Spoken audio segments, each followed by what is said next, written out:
This Saturday marks 20 years since the September 11th terrorist attacks. 10 years ago, a book was published featuring the letters that family members wrote to loved ones who were lost on that terrible, terrible day. It is called The Legacy Letters. We met up with 3 young people whose letters to their fathers were included in that book, and they reflected on the past 20 years and shared their stories of resilience. Olivia, you were 10. An, you were 4. Lauren, you were 8 on 9/11.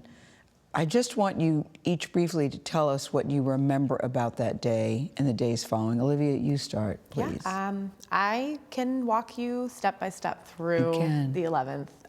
It was one of the first few days of middle school for me.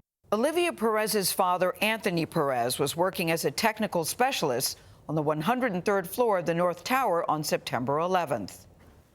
Kids were being pulled left and right to go home early. It's 5th period, and I'm in orchestra.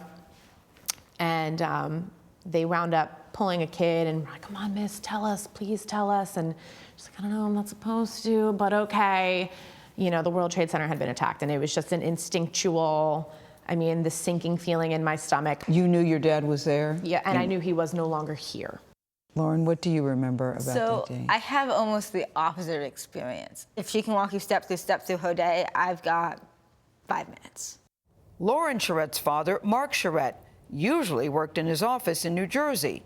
But on September 11th, he was holding an annual planning meeting on the 100th floor of the North Tower. My mother knew he'd gone into the city that day. She sat me and the older of my 2 brothers down and told us that the towers had been hit.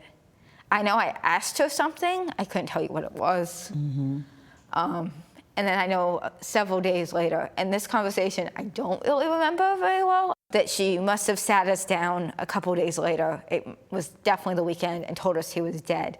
The only memory I have in between about it is somewhere at recess when we still weren't sure, because I know somebody was saying something, and I know I got super upset.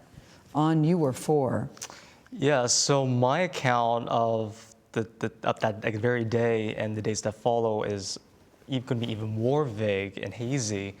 But I do recall that my father tried to wave at me, yelling my name, telling me to wave through the window of the school bus, which was something that he never really recalled he did otherwise.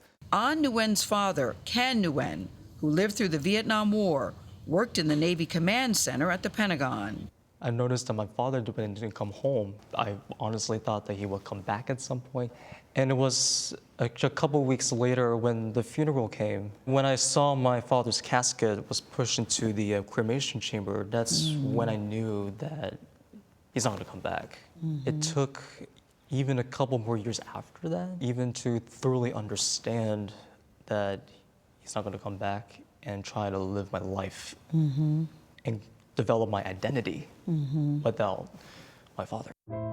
An, Lauren, and Olivia marked the 10th anniversary of 9/11 by writing legacy letters to their fathers. Dear Dad, you were the greatest man I could ever know. I'm sure any girl who loves her father as much as I do would say the same. But from the short time I got to spend with you, I know you were the greatest person alive.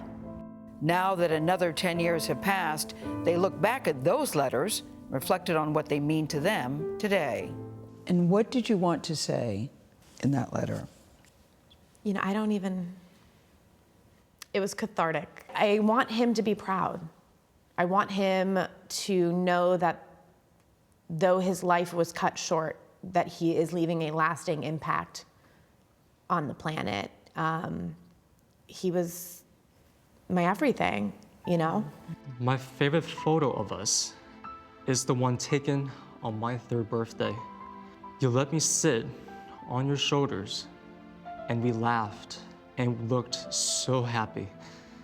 I am saddened and sometimes angry that I was forced to grow up without a father. I had learned about terrorism and the war on terror. A lot of people will not understand what the word terrorism means until you're directly impacted by that. Lauren, what struck me about your letter, it was a series of questions. And I loved your questions because it was something that we could all relate to. I'm graduating in June. Will you clap for me? Do you think I've made good friends? I stopped going to church. Doesn't matter. When you get this, will you write back? Do you miss me as much as I miss you? Will you be at my wedding? Do you think I'm picking the right career? Do you still love me? Most of all, I wanted to ask, am I still your little girl? Still your little girl. That question really got to me because I think every daughter at some point asks that question of her father. It was a haunting question to me because you can't get the answers to any of the questions, but they're all questions that we want to know the answers to. So I shuffled it, I think, a couple times, but that one was always last. It was always last. That was the place to end it. That was the one I wanted the answer to the most. An, you said you promised in your letter to your dad that you would make him proud when you became a man. Do you think you've done that? Yeah, 10 years later, now I'm about to turn 24. I feel like I did. Grad school is about to be done. I'm about to be finishing up in December. And that degree was an honor from my father because he didn't get the chance to complete his. You all talked really about making your dads proud. Olivia? I honor my father every day by doing something stupid to make someone smile. And that was Anthony Perez in a nutshell. I go into work every day with that because at the end of the day, my father went to work and he never left. I'm still questioning it. I still don't have the answer. If you've made your dad proud, you don't have the answer? Nah. No? Why not, Lauren? I don't know. Every time I ask it of myself, I'm like, well, what am I doing with my life now?